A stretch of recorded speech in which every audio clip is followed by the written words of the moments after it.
uma coisa que não pode faltar no quarto de algum colecionador de videogames, ou para quem já curtiu videogames na vida, é um item muito básico que todo jogador tinha na época dos anos 80 e 90. Eles vinham dentro das caixas dos jogos de videogame, eles vinham nos cartuchos, eles vinham nas revistas de videogame, ou muitas vezes eram comprados. Muitas pessoas tinham repetidos e trocavam entre si, como se fossem figurinhas. E aí, você já entendeu do que eu estou falando? Que item desse quarto eu estou falando? É claro! Lembra quando tinha?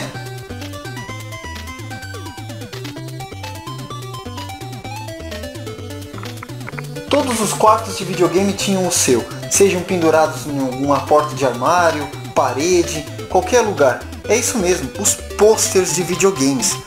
Todo mundo tinha naquela época, eles vinham dentro das revistas, das caixas dos jogos. Muitas vezes tínhamos pôsteres repetidos e eles eram muito legais, porque a gente colecionava eles e muitos deles muitos jogadores penduravam pelo quarto inteiro e até ocupava toda a parede, assim como eu costumo fazer. Muitos posters vinham com o nome da revista que você comprou, né? Como o Super Game Power e o Siphon Filter 2, que eu tenho 2 posters dele. Super Game, que eu tenho o Sonic Spinball. Chester Cheetah, que vem na Super Game Power. Super Game Golden Axe, tá vendo? Toad and Earl.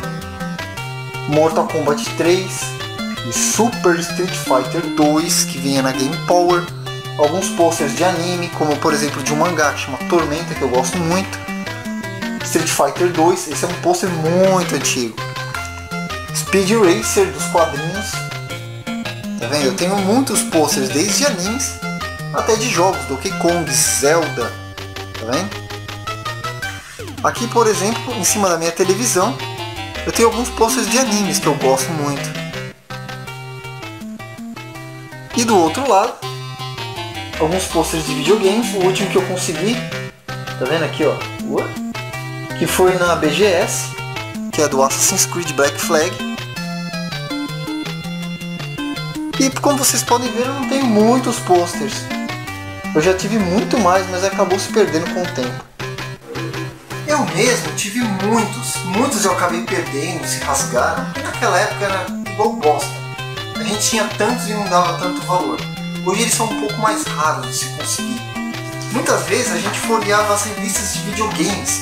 A gente abria as revistas, olhava geralmente no meio, bem no meio, onde acabava toda a encadernação. A gente tinha que tirar os grampos com cuidado para não estragar a revista, para retirar o pôster que vinha dobrado bem no meio da revista.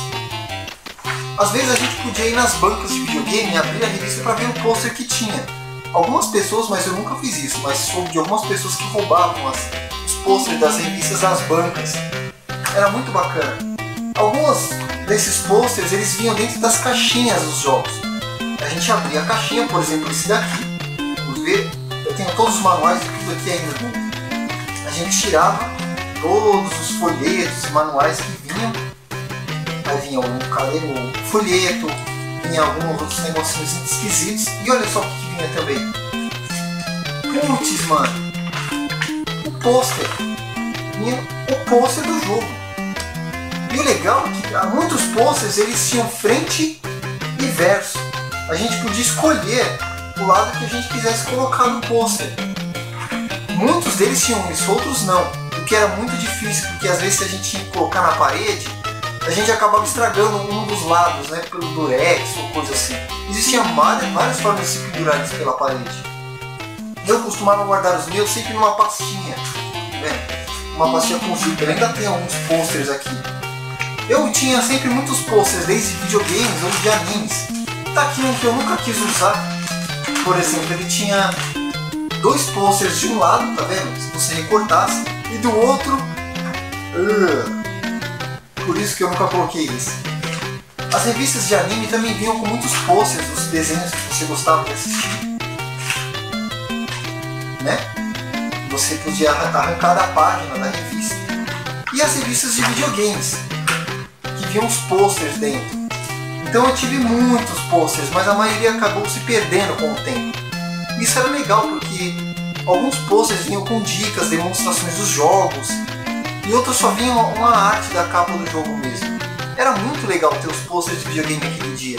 E hoje em dia, se você tem um quarto de jogos, com coleções e tudo mais, é quase que obrigatório você ter paredes completamente compostas de posters de videogames. Era muito legal. E você?